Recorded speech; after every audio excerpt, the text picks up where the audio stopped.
नमस्कार विद्यार्थी मित्र, या अगोदरच्या तासांमध्ये आपण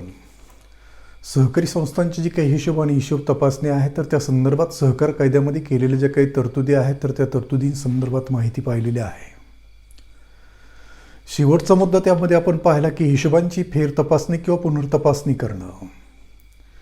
की सहकारी संस्थेची हिशोब तपासणी करण्यासाठी निबंधकानं ज्या अंकेक्षकाची नियुक्ती केलेली असते तो अंकेक्षक सहकारी संस्थेची हिशोब तपासणी करत असतो आणि हिशोब तपासणीचं कामकाज पूर्ण झाल्यानंतर आपला अहवाल तो शासनाला निबंधकाला सादर करत असतो.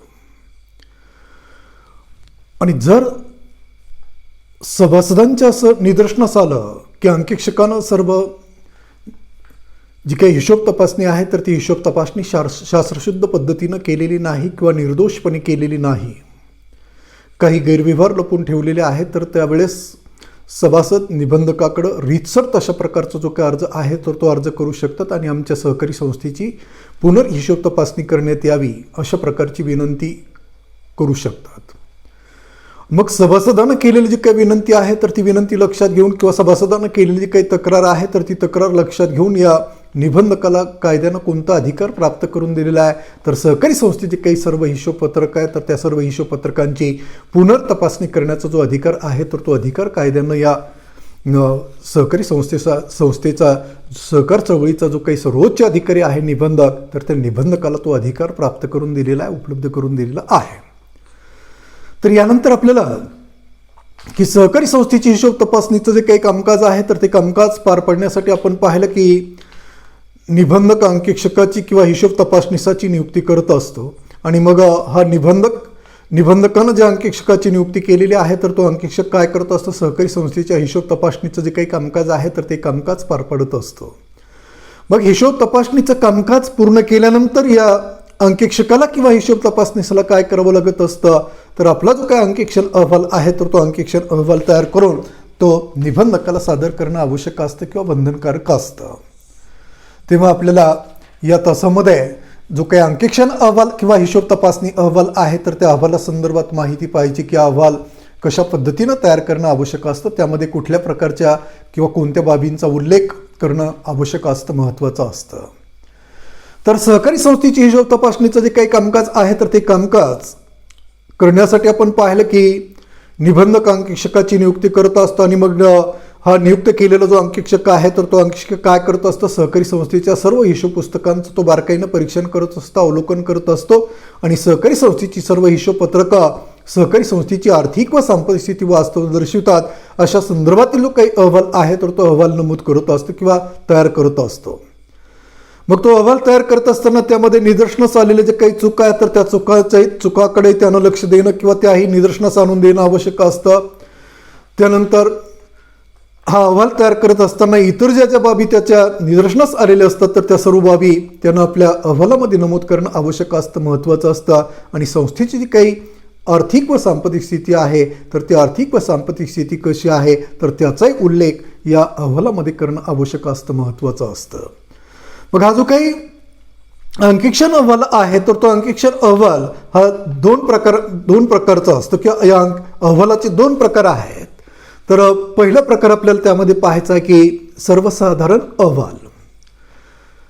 तर सहकारी संस्थेची हिशोब तपासणी करण्यासाठी आपण पाहिलं की या अंकेक्षकाची नियुक्ती केलेली असते आणि मग हा अंकेक्षक काय करत असतो, त्या सहकारी संस्थेचं जे काही रोख किर्द, सर्वसाधारण खतावणी, पोट खतावणी, तिरीच पत्रक, नफा तोटा पत्रक, व्यापारी पत्रक, ताळेबंद पत्रक, तर अशी सर्व हिशोबाची जी काही पत्रकं आहेत आणि संस्थेनं तयार केलेली इतर जी काही वैधानिक पुस्तकं आहेत तर या सर्व पत्रकांचा आणि पुस्तकांचा तो काय करत असतो, संस्थेकडे उपलब्ध असणारे जे काही जमा खर्च पावत्या आहेत आणि हिशोबासंदर्भातील जे काही इतर दस्तऐवज आहेत किंवा कागदपत्र आहेत तर त्या सर्व कागदपत्रांचा आणि जमा खर्च पावत्यांचा आधार घेऊन सहकारी संस्थेच्या हिशोब तपासणीचं जे काही कामकाज आहे तर ते कामकाज तो पूर्ण करत असतो. मग हे कामकाज पूर्ण करत असताना म्हणजे हिशोबाची जी काही पत्रकं आहेत तर ती पत्रकं संस्थेची आर्थिक व सांपत्तिक स्थिती कशी दर्शवितात, वास्तव दर्शवितात किंवा नाही याचा उल्लेख त्यांना आपल्या अंकेक्षण अहवालामध्ये करणं आवश्यक असतं, महत्त्वाचं असतं. आणि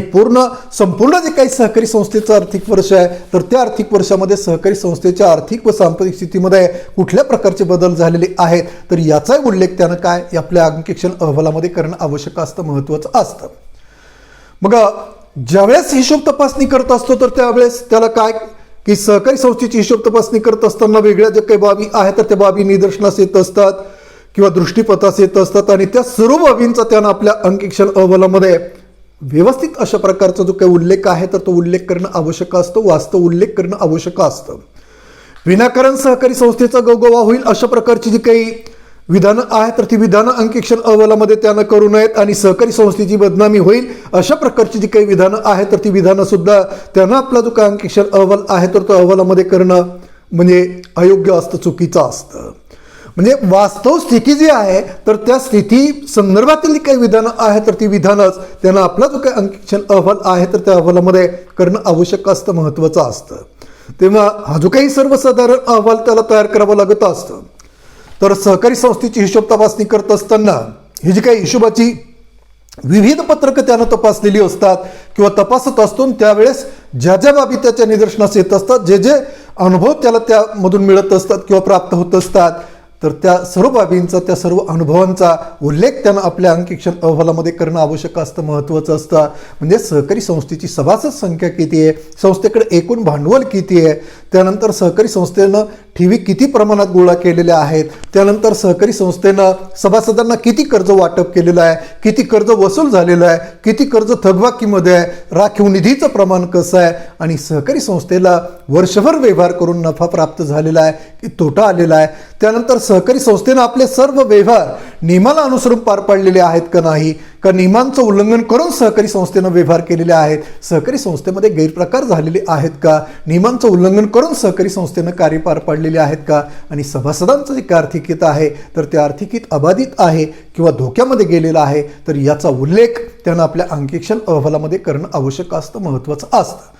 तर या सर्व बाबी अहवालामध्ये नमूद करत असताना अगदी जे वास्तव चित्र असेल तर त्याचाच किंवा तो वास्तव उल्लेख त्यानं आपल्या अंकेक्षण अहवालामध्ये करणं आवश्यक असतं, महत्त्वाचं असतं. विनाकारण आपल्या स्वतःची जी काही मतं आहेत तर ती मतं त्यानं अंकेक्षण अहवालामध्ये म्हणून संस्थेचा गवगवा करणं अयोग्य असतं किंवा संस्थेची बदनामी करणं सुद्धा अयोग्य असतं, चुकीचं असतं. म्हणून अंकेक्षण अहवाल तयार करत असताना या अंकेक्षकांना काय करणं आवश्यक असतं तर अगदी ज्या ज्या बाबी त्याच्या दृष्टीपथास आलेले आहेत तर त्याचं वास्तव चित्रण त्यानं आपल्या अंकेक्षण अहवालामध्ये करणं आवश्यक असतं, महत्त्वाचं असतं. तर हा जो काही अंकेक्षक किंवा लेखा परीक्षक आहे किंवा हिशोब तपासणीच आहे तर त्यानं काय करायचं असतं, कारण हा वार्षिक सर्वसाधारण सभेमध्ये अंकेक्षण अहवालाचं वाचन करावं लागत असतं. म्हणून या अंकेक्षकानं काय करायचं असतं, सहकारी संस्थेला ज्यावेळेस अंकेक्षण अहवाल तयार करून द्यायचा असतो तर तो थोडक्यात संक्षिप्त स्वरूपामध्ये किंवा थोडक्यात तो अहवाल तयार करून देणं आवश्यक असतं, महत्त्वाचं असतं की जेणेकरून वार्षिक सर्वसाधारण सभेमध्ये या अहवालाचं वाचन करणं सहकारी संस्थेचा जो काही सचिव आहे तर त्या सचिवाला किंवा अध्यक्षाला शक्य होईल. म्हणजे या अंकेक्षण अहवालामध्ये संस्थेची एकंदरीत जी काही स्थिती आहे तर ती स्थिती दर्शवलेली असते आणि ती वास्तव स्थिती सर्व सभासदांसमोर वार्षिक सर्वसाधारण सभेच्या माध्यमातून मांडता यावी यासाठी हा जो काही अंकेक्षण अहवाल आहे तर तो अंकेक्षण अहवाल संक्षिप्त स्वरूपामध्ये किंवा थोडक्यात तयार करून देण्याचं जे काही कामकाज आहे तर ते कामकाज या अंकेक्षकाला किंवा लेखापरीक्षकाला पार पाडावं लागत असतं. तर अशा पद्धतीनं हा जो काही अंकेक्षण सर्वसाधारण अहवाल आहे, अंकेक्षण अहवाल आहे तर तो अहवाल तयार करण्याचं जे काही कामकाज आहे तर ते कामकाज या लेखापरीक्षकाला किंवा अंकेक्षकाला पार पाडावं लागत असतं. त्यानंतर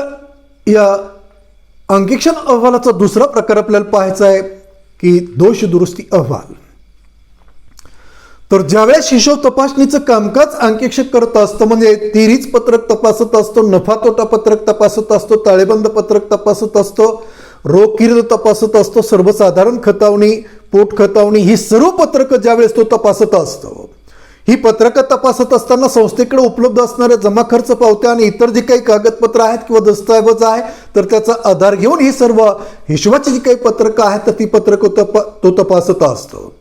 त्यानंतर सहकारी संस्थेची जी काही वेगळ्या प्रकारची वैधानिक पुस्तकं सहकारी संस्थेला ठेवावी लागत असतात तर त्या वैधानिक पुस्तकांचं सुद्धा अंकेक्षक काय करत असतो, अंकेक्षण करत असतो, परीक्षण करत असतो. तर त्या संदर्भातली जी काही पुरावे आहेत किंवा कागदपत्र आहेत तर त्या कागदपत्रांच्या आधारे ही वैधानिक पुस्तकं आणि हिशोबाची जी काही पत्रकं आहे तर त्या सर्व पत्रकांचं तो काय करत असतो, अंकेक्षण करत असतो, लेखापरीक्षण करत असतो. मग सहकारी संस्थेनं वर्षभर केलेले जे व्यवहार आहेत तर ते व्यवहार या हिशोब पत्रकांमध्ये नोंदवलेले असतात. तर हिशोब लिहिणारी किंवा नोंदवणारी जी व्यक्ती आहे तर त्या व्यक्तीला जर काही वेळा हिशोबशास्त्राचं ज्ञान नसाल तर हिशोब नोंदवताना काय होत असतात, काही अज्ञातपणामुळे चुका होत असतात. तर काही वेळा काय होत असतं, सहकारी संस्थेचं संचालक मंडळ किंवा अधिकारी कर्मचारी संस्थेमध्ये संगनमतानं गैरव्यवहार किंवा गैरप्रकार करत असतात.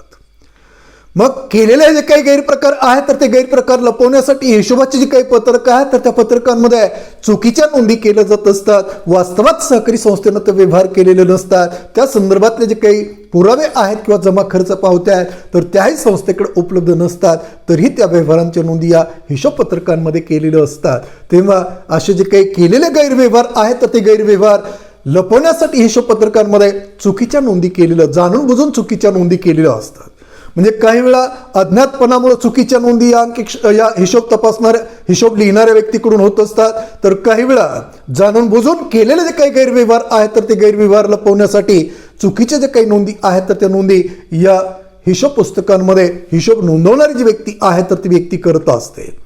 मग हिशोब तपासणी करत असताना हिशोब तपासणी सनक किंवा अंकेक्षकानं काय करायचं असतं, तर ही सर्व जी काही हिशोबाची पत्रकं आहेत तर ती पत्रकं शास्त्रशुद्ध पद्धतीने नोंदवलेली आहेत किंवा नाही, वास्तव केलेले जे व्यवहार आहेत तर ते व्यवहारच या हिशोब पत्रकांमध्ये नोंदवलेले आहेत किंवा नाही, किंवा काही चुकीचे व्यवहार या हिशोब पत्रकांमध्ये नोंदवलेले आहेत की वास्तवात जे संस्थेनं केलेले नाहीत त्या संदर्भातले पुरावे किंवा कागदपत्र अथवा जमा खर्च पावत्या आहेत तर त्या पावत्या सुद्धा संस्थेकडे उपलब्ध नाहीत. तर अशा व्यवहारांची नोंद हिशोब पत्रकांमध्ये केलेली आहे का, तर हे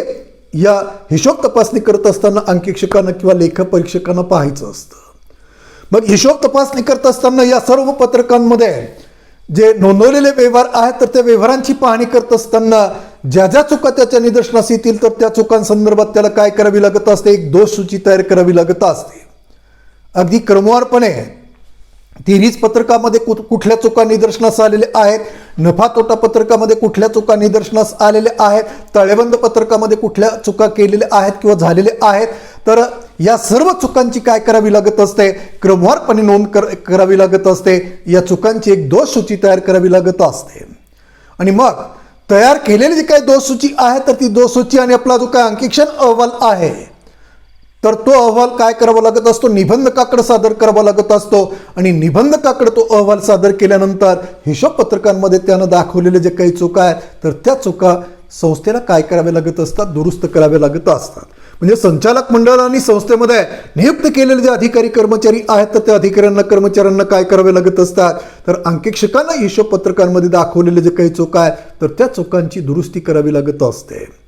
मग निबंधक काय करतो असतो, संबंधित संस्थेकडे ती दोष सूची आणि अंकेक्षण अहवाल पाठवत असतो की हिशोब पत्रकांमध्ये अशा अशा प्रकारच्या चुका झालेल्या आहेत, काही चुका जाणून बुजून केलेल्या आहेत तर काही अज्ञातपणामुळे झालेल्या आहेत. तर या चुकांची दुरुस्ती कशा पद्धतीने करावी या संदर्भातलं सल्ला किंवा मार्गदर्शन सुद्धा अंकेक्षकानं केलेलं असतं. आणि मग त्यानुसार या ज्या काही चुका आहेत तर त्या चुका संस्थेनं दुरुस्त कराव्यात अशा प्रकारचा जो काही आदेश आहे तर तो आदेश निबंधक संबंधित सहकारी संस्थेला देत असतो. आणि संबंधित सहकारी संस्थेनं मग काय करायचं असतं, तर त्या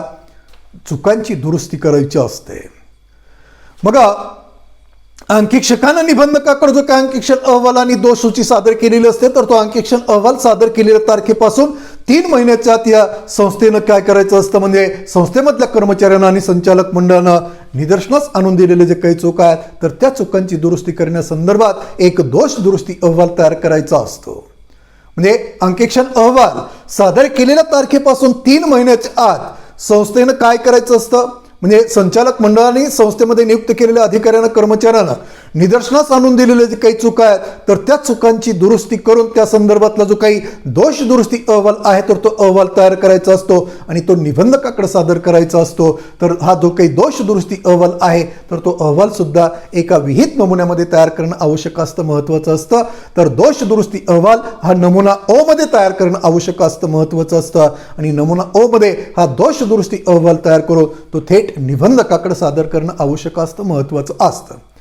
मग हे दोष दुरुस्ती का करायची असते तर पुढच्या वर्षी सहकारी संस्थेचे हिशोब नोंदवताना किंवा हिशोब लिहिताना पुन्हा अशा प्रकारच्या चुका होऊ नयेत. तर यासाठी ही जी काही दोष दुरुस्ती आहे तर ती दोष दुरुस्ती करणं आवश्यक असतं, महत्त्वाचं असतं. म्हणजे जेणेकरून सभासदांचं आर्थिक हित वारंवार धोक्यामध्ये जाणार नाही किंवा संस्थेमध्ये गैरप्रकार होणार नाही, संस्थेमध्ये भ्रष्टाचार होणार नाही किंवा हिशोब पत्रकांमध्ये चुकीच्या नोंदी होणार नाहीत. तर यासाठीच काय करायचं असतं तर या दोष दुरुस्ती अहवाल जो आहे तर तो अहवाल तयार करणं आवश्यक असतं, महत्त्वाचं असतं. तर अशा पद्धतीनं हा जो काही सहकारी संस्थेची हिशोब तपासणी करण्यासाठी निबंधकानं ज्या अंकेक्षकाची नियुक्ती केलेली असते तर त्या अंकेक्षकाला अंकेक्षणाचं कामकाज पूर्ण झाल्यानंतर किंवा हिशोब तपासणीचं कामकाज पूर्ण झाल्यानंतर सर्वसाधारण अंकेक्षण अहवाल आणि दोष दुरुस्ती अहवाल तर अशा प्रकारचे जे काही 2 अहवाल आहेत तर ते 2 अहवाल सहकारी संस्थेमध्ये तयार करावे लागत असतात. आणि हे अहवाल त्या सहकारी संस्थेची जी काही सांपत्तिक स्थिती आहे किंवा संस्थेची जी काही वास्तव आर्थिक स्थिती आहे किंवा चित्र आहे तर ते चित्र थोडक्यात दर्शविण्याचं जे काही कामकाज आहे तर ते कामकाज पार पाडत असतात. तर याप्रमाणे विद्यार्थी मित्र, आपलं हे जे काही महाराष्ट्र सहकारी संस्था कायदा 1960 तर हे जे काही 3रं प्रकरण आपल्या अभ्यासक्रमासाठी बोर्डानं ठेवलेलं आहे तर हे प्रकरण पूर्णतः शिकून संपलेलं आहे.